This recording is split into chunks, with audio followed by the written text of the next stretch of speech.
சுமார் 60க்கும் மேற்பட்ட சவுதியினுடைய முக்கியமான உலமாக்கள் அத்தனை பேரும் சிறையில இருக்கிறார்.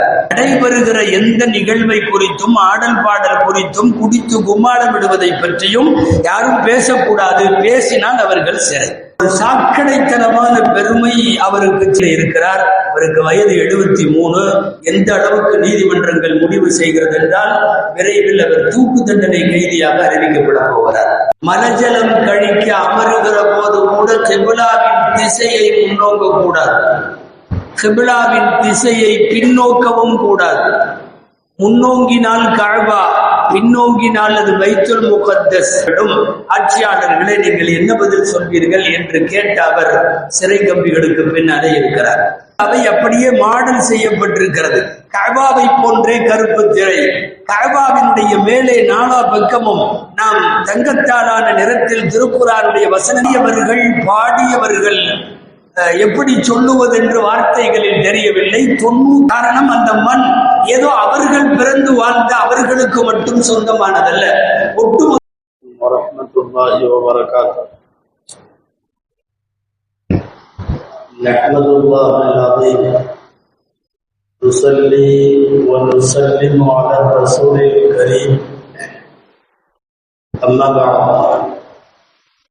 فقد قال الله سبحانه وتعالى في كلامه القديم والفرقان الحميد: أعوذ بالله من الشيطان الرجيم، بسم الله الرحمن الرحيم. ومن يرد فيه بإلحاد بظلم نذقه من عذاب أليم. صدق الله العظيم. وقال رسول الله صلى الله عليه وسلم: من تفل تجاه القبلة جاء يوم القيامة وتفلق بين عينيه. صدق رسول الله صلى الله عليه وسلم. எல்லா புகழும் அல்லாஹ் ஜல்ல ஷானுஹு தஆலா ஒருவனுக்கே உரித்தாகும். அருமைநாயகம் முஹம்மது ரசூலுல்லாஹ் ஸல்லல்லாஹு அலைஹி வஸல்லம் அவர்களின் மீதும் நற்பாக்கியங்கள் நிறைந்த அவர்களுடைய உம்மத்தின் மீதும் குறிப்பாக இந்த ஜும்மா நன்னாளில் நம் அனைவர் மீதும் அல்லாஹ்வின் அன்பும் அருளும் என்றென்றும் நிறைவாக உண்டாவதாக. ஆமீன். அல்லாஹ் ஜல்ல ஷானுஹு தஆலா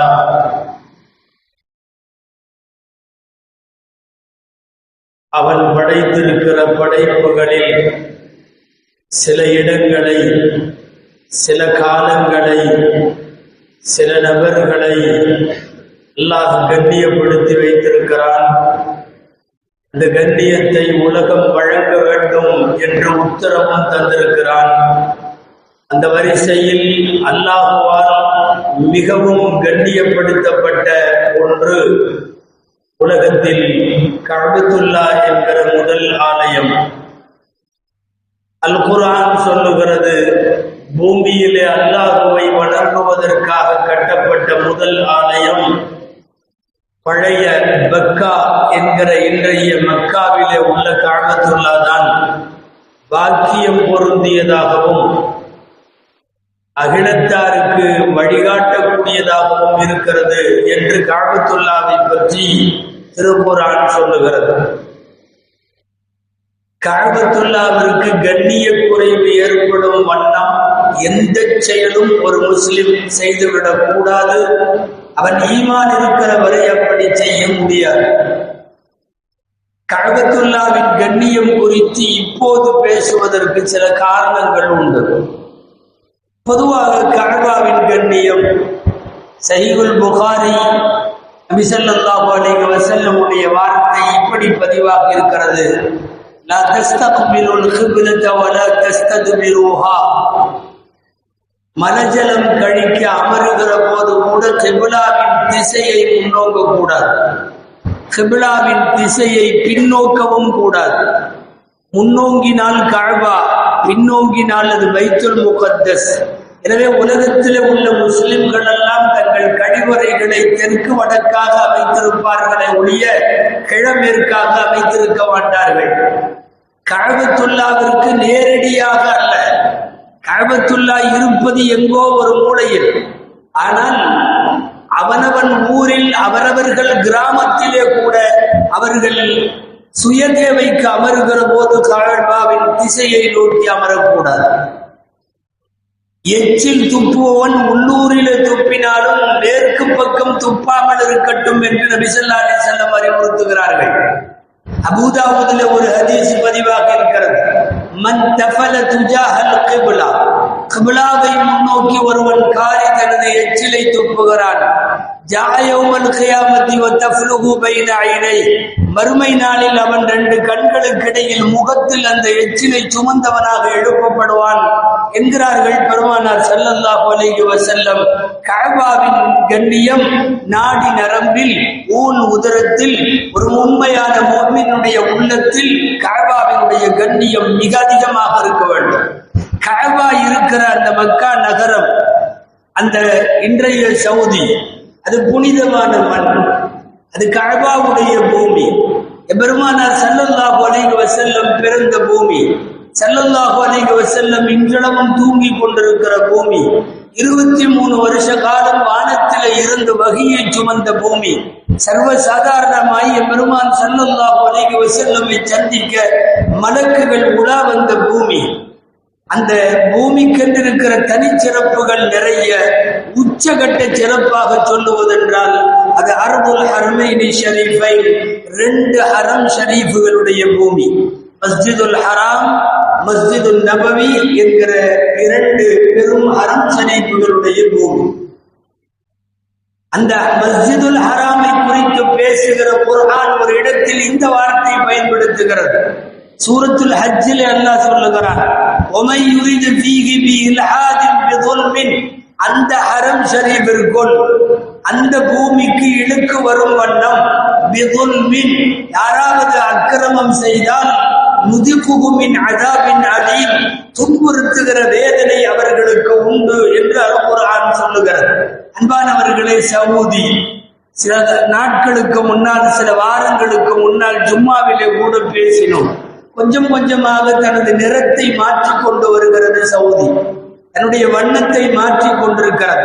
பாரம்பரிய செழுமைகளை விட்டு கொடுத்து, பண்பாட்டு செழுமைகளை எல்லாம் அகற்றிவிட்டு, ஏதோ ஐரோப்பிய கண்டத்தில இருந்து வந்த நவநாகரிக சமாச்சாரங்களை எல்லாம் உள்ளே இறக்குமதி செய்து, நீண்ட நெடுங்காலமாக அந்த மண்ணிற்கும் அந்த நாட்டிற்கும் இருக்கிற பாரம்பரியத்தை இன்றைக்கு கொஞ்சம் கொஞ்சமாக சிதைத்து கொண்டிருப்பதை பார்க்கிறோம். குறிப்பாக கஅபாவின் மண்ணில் இப்போது களியாட்டங்கள் எல்லாம் நடைபெறுகிறது. அன்பானவர்களே, கொஞ்ச நாளைக்கு முன்னாள் செய்தி, இதுவரைக்கும் மதுவின் வாடை இல்லாமல் இருந்த பல்வேறு சவுதியினுடைய அத்தனை இடங்களிலும், சூப்பர் மார்க்கெட்டுகளில், டிபார்ட்மெண்ட் ஸ்டோர்களில், சாதாரண கடைகளில் கூட மது விற்பனைக்கு அனுமதி தரப்பட்டதை உலகம் முழுக்க இருக்கிற மார்க்க அறிஞர்கள் கண்டனம் தெரிவித்தார்கள். மது புழக்கம் சர்வ சாதாரணமாய் உலகத்திற்கு மது ஒழிப்பில் முன்னோடியாக இருந்த ஒரு பூமியில் இன்றைக்கு மது விற்பனை நடக்கிறது. கடந்த மாதத்தினுடைய செய்தி சவுதியில் நீங்கள் பத்திரிகைகள் வாயிலாக, ஊடகங்கள் வாயிலாக படித்திருப்பீர்கள்.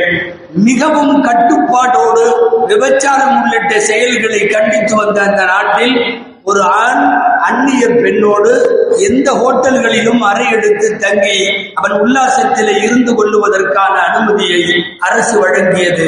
இது கடந்த மாதம். சர்வசாதாரணமாக முஜானசத்து ரஜுலி மஅ ரஜுலில் அஜ்னபி மஅல் இம்ராஅத்தில் அஜ்னபிய்யா, இது சவுதியினுடைய பத்திரிகைகளில் வந்த செய்தி. சர்வசாதாரணமாய் ஒரு லாட்ஜினுடைய அறையில ஒரு அந்நிய பெண்ணோடு ஒருவன் தங்குவதற்காக இதுவரை இருந்த தடைகள் இப்போது விலக்கிக் கொள்ளப்பட்டு அது அனுமதிக்கப்படுகிறது என்று வந்தது. இது எல்லாவற்றிற்கும் மேலாக கொஞ்சம் கொஞ்சமாய், சன்னம் சன்னமாய் ஷரியத்தின் பிடியிலே இருந்து, மார்க்க சட்டங்கள் அதனுடைய கோட்பாடுகளிலே இருந்து கொஞ்சம் விலகிக் கொண்டே இருந்த சவுதி சமீபத்தில் ஒரு பெரிய அவமானத்தை கடந்த சில நாட்களுக்கு முன்னாலே செய்திருக்கிறார். மௌசிமுர் ரியாத் என்று சொல்லி, ரியாத்தில் மௌசிமுர் ரியாத் 2024 2024 ரியாத் கண்காட்சி என்று பெயர் வைக்கப்பட்ட முழுக்க டான்ஸ்கள், ஆடல் பாடல், அரைகுறை ஆடை, மது விருந்து உள்ளிட்ட அத்தனையும் நடைபெறுகிற ஒரு மிகப்பெரிய ஒரு பொழுதுபோக்கு அம்சம். அதனுடைய ஓப்பனிங் செரமனி நடந்தது. அதனுடைய துவக்க நாள் நிகழ்வு மன்னர் உள்ளிட்டவர்களினுடைய எல்லா ஆதரவோடும் முன்னிலையிலும் நடைபெறுகிற அந்த நிகழ்ச்சியில் என்ன செய்தார்கள்? நீங்கள் ஊடகங்களில் பார்த்திருப்பீர்கள்.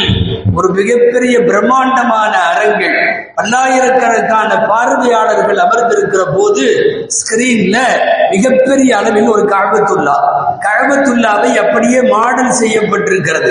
கஅபாவை போன்றே கருப்பு திரை, கஅபாவினுடைய மேலே நாலா பக்கமும் நாம் தங்கத்தாலான நிறத்தில் திருக்குர்ஆனுடைய வசனங்களை பொறித்து வைத்திருப்பது போன்று அச்சு அசலாக அப்படியே கஅபாவை செய்து அதை கண்ணாடி போன்று ஆக்கிவிட்டார்கள்.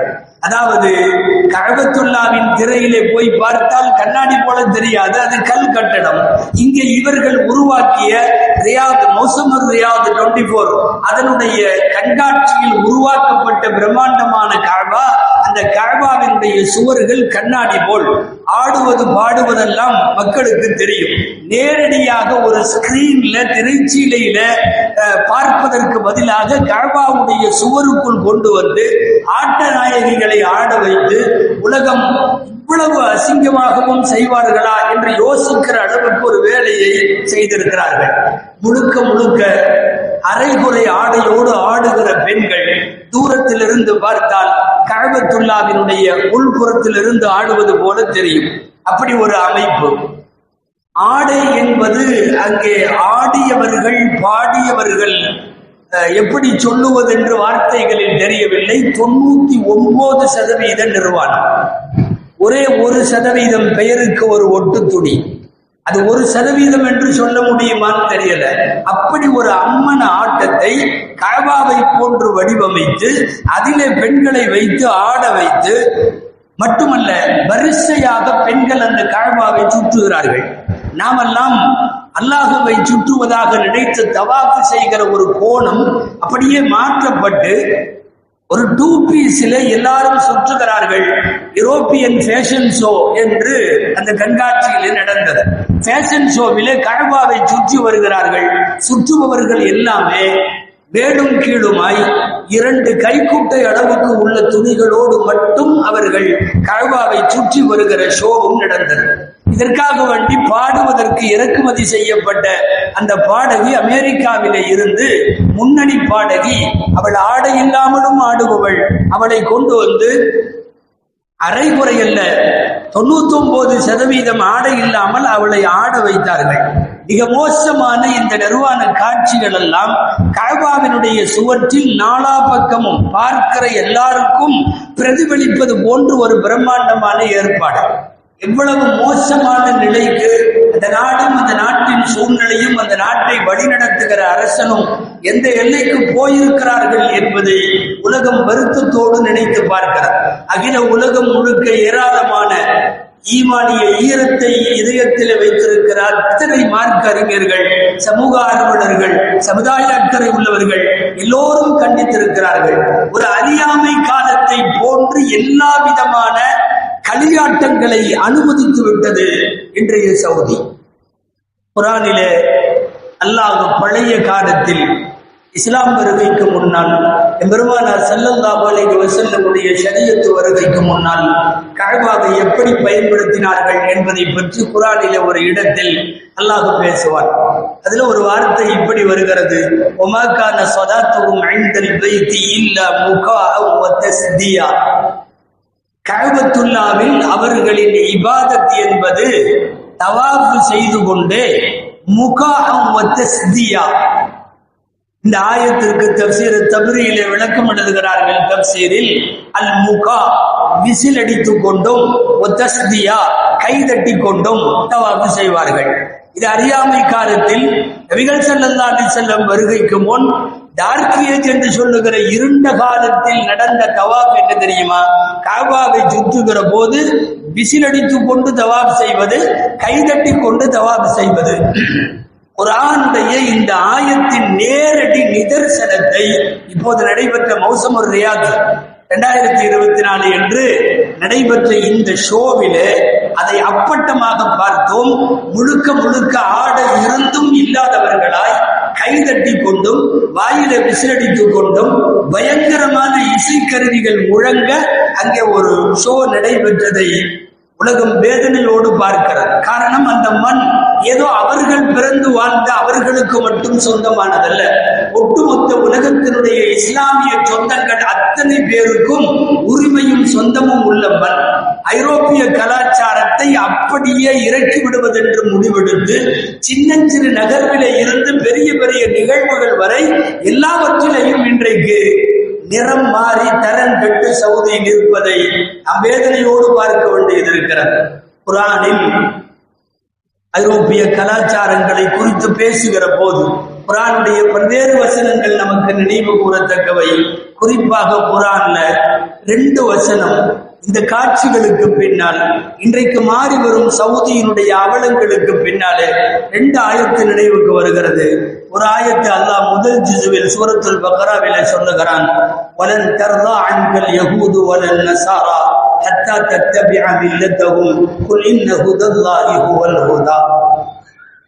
இந்த கிறிஸ்தவ சமுதாயமும் யூத சமுதாயமும் நீங்கள் அவர்களின் வழியை பின்பற்றுகிற வரைக்கும் உங்களை விடமாட்டார்கள், அவர்கள் பொருந்தி கொள்ள மாட்டார்கள். முடிந்த அளவு தங்களின் கலாச்சாரத்திற்கு உங்களை இழுப்பார்கள் என்று குர்ஆன் சொல்லுகிறது.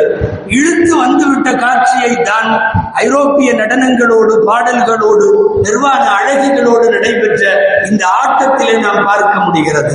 அல்லாஹ் அப்பட்டமாக சொல்லிய குர்ஆனுடைய ஒரு வசனம். 2வது வசனம் தவிர்க்க முடியாமல் நினைவுக்கு வந்துதான் ஆகிறது. குர்ஆனில் அல்லாஹ் சில ஆட்சியாளர்களை பற்றி பேசுகிறார். ஆட்சியாளர்கள் எப்படி இருப்பார்கள்? சவுதிக்கும் பொருந்தும், உலகத்தின் நிறைய நாடுகளுக்கும் பொருந்தும். இன்னல் முலூக்க, இதல்லாஹ்வின் வார்த்தை கவனியுங்கள். இன்னல் முலூக்க, சில அரசர்கள் இதா தகலு கரியத்தன் அப்சதுஹா, ஏதாவது ஊருக்குள்ள நுழைஞ்சாங்கன்னா ஊரை நாசமாக்கி விடுவார்கள். அந்த ஊரில் உள்ள கண்ணியமானவர்களையும் கேவலமானவர்களாக மாற்றி விடுவார்கள். மீண்டும் கவனிக்க வேண்டும் அல்லாஹ்வுடைய வார்த்தை. சில அரசர்கள் ஏதாவது நாட்டுக்குள் நுழைந்தால் நாட்டை நாசப்படுத்துவார்கள். கண்ணியமானவர்களையும் கூட கேவலமானவர்களாக மாற்றி விடுவார்கள். அவர்கள் இவ்வாறு தான் செய்கிறார்கள் என்று சொல்லுகிறது அல் குர்ஆன். யாருக்கு பொருந்ததோ இல்லையோ, இந்த சமயத்தில் சவுதியினுடைய இளவரசருக்கு மிக நன்றாக புரியும். பெருமானாருடைய பெயரை தாங்கி வைத்துக் கொண்டு நவீன கலாச்சாரத்தை நான் வழிவிட்டு திறந்து விடுகிறேன் என்று சொல்லி ஐரோப்பாவையும் குறிப்பாக அமெரிக்காவினுடைய கல்ச்சுரையை மக்கா மதீனாவினுடைய வீதிகளுக்குள்ளே கொண்டு வந்து உள்ளே நுழைய விட்டிருக்கிற ஒரு சாக்கடைத்தனமான பெருமை அவருக்கு சேரும். தெளிவாக பேட்டியில், சவுதியினுடைய இளவரசருடைய பேட்டியில், அடிக்கடி அவர் இப்போது பேட்டியிலே சொல்லுகிற வார்த்தை, எங்களுடைய ஹயாத்தில் ஆயுள்ல 30 வருஷத்தை நாங்க இனிமேல் வீணாக்க தயாரா இல்லை. என்னுடைய ஆயுள்ல இன்னொரு 30 வருஷம் இருக்குன்னா ஜாலியா அனுபவிக்கணும், லைஃப் ஒரு என்ஜாய் வேணும். எனக்கு இன்னும் 30 வருஷம், நாங்கள் அதை இழக்க தயாராக இல்லை.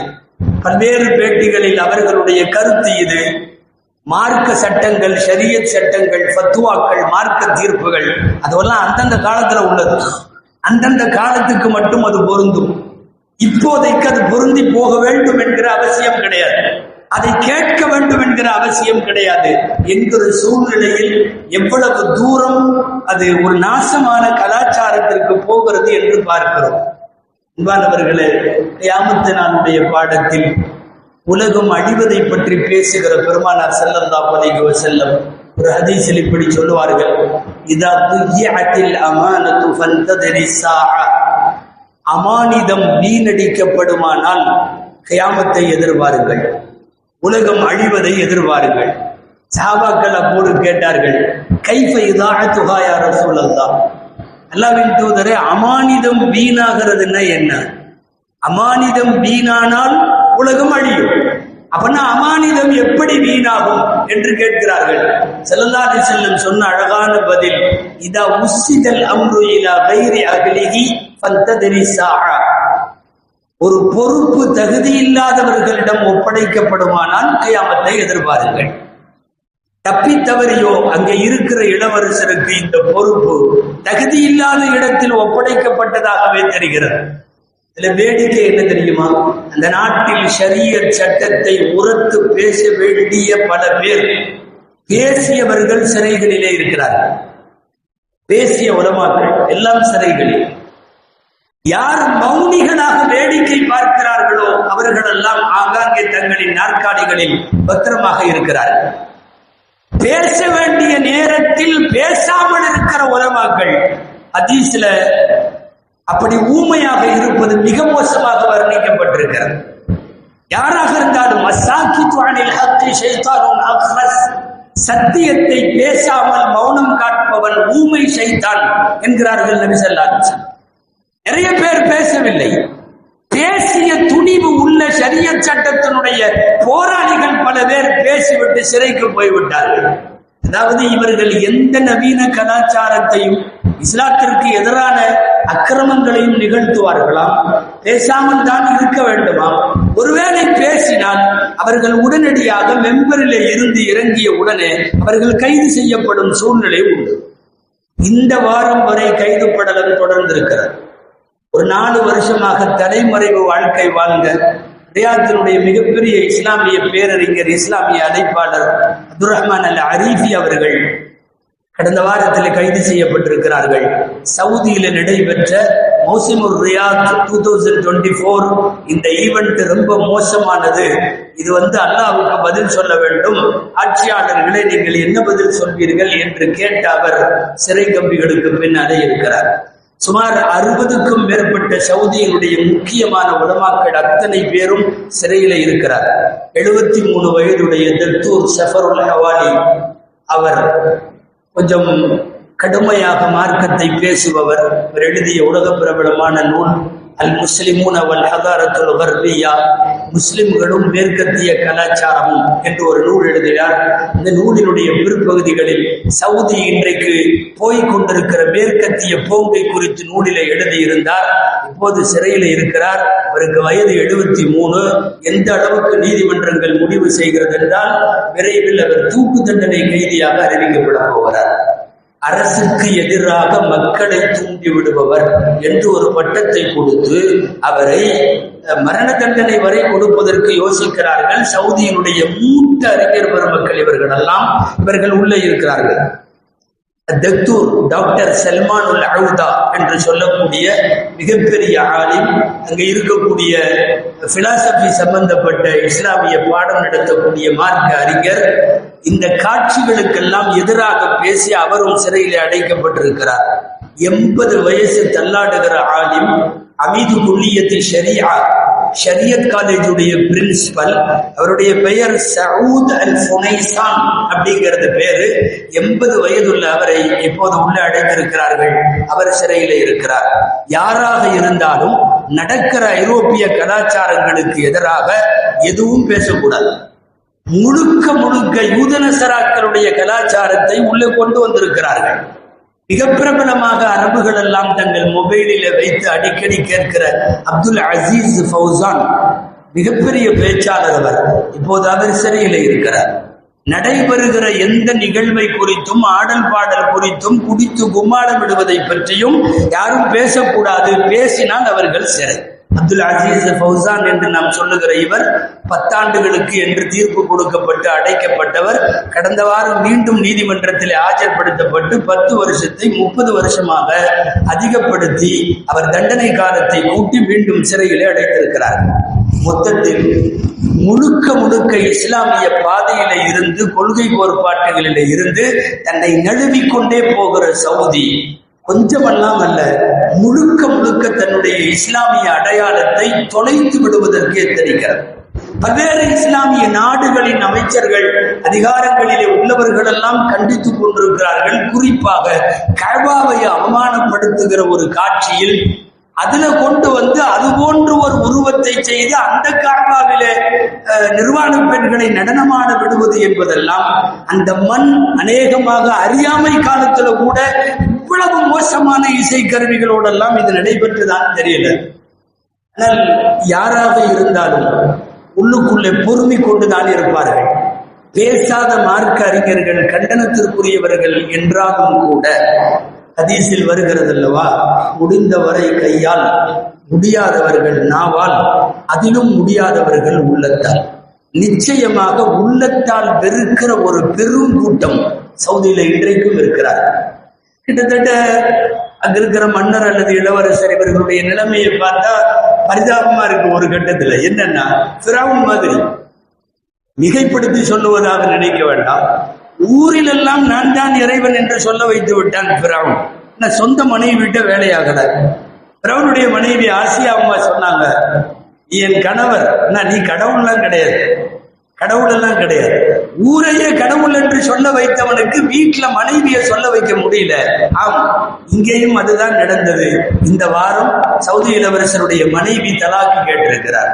அமீரா சாரா அந்த பெண் 4 குழந்தைகளோடு ரியாத்திலே நடைபெற்ற இஸ்லாத்தை கேவலப்படுத்துகிற இந்த நிகழ்ச்சிக்கு பின்னால் நான் இவனோடு வாழ மாட்டேன், இவனிடமிருந்து எனக்கு தலாக்கு வேண்டும் என்று தான் 4 பிள்ளைகளோடு பிரிவதை கேட்டிருக்கிற அந்த செய்தியை பார்க்கிற போதே ஃபிரௌனும் ஆசியாவும் என்பது போல ஒரு செய்தி நினைவுக்கு வருவதை தவிர்க்க முடியவில்லை. தலாக்கு கேட்டிருக்கிறார் அந்த மனைவி. எக்கச்சக்கமான உலமாக்களை சிறையிலே அடைத்து விட்டு இப்படி காமக்கலியாட்டங்களை எல்லாம் ஊருக்குள்ளே திறந்து விட்டார். ஜசீரா உள்ளிட்ட அத்தனை ஊடகங்களிலும், ஏன் இப்போது சவுதியிலே வைரலாக ஒரு ஆலிம், வயதான ஆலிம் பேசிக்கொண்டே அவர் குமுறி அழுகுவது வைரலாக இருக்கிறது. அதுல ஷேக் நாசிர் உமர் என்பவர் பேசிக்கொண்டே அழுகிற போது சூரா பனு இஸ்ராயிலுடைய ஒரு வசனத்தை சொல்லி, இங்க சவுதி அந்த மாதிரி போயிருமோ என்னமோ, அல்லாஹ் சொல்றான் அப்படின்னு சொல்லிட்டு ஒரு ஆயத்து ஓதுறார். இதா அரதுனா நுகுலிக்க கரியத்தன், ஏதாவது ஒரு ஊரை நாம அழிக்கிறதுன்னு முடிவு பண்ணிட்டோம்னா, அமர்னா முத்ரஃபிஹா ஃபஸகு ஃபீஹா ஃபஹக்க அலைஹில் கவுல், அந்த ஊர்ல உள்ள சுகபோக விரும்பிகளை நாம் உத்தரவிடுவோம். அவங்க நிறைய விஷமத்தனம் எல்லாம் பண்ண ஆரம்பிப்பாங்க.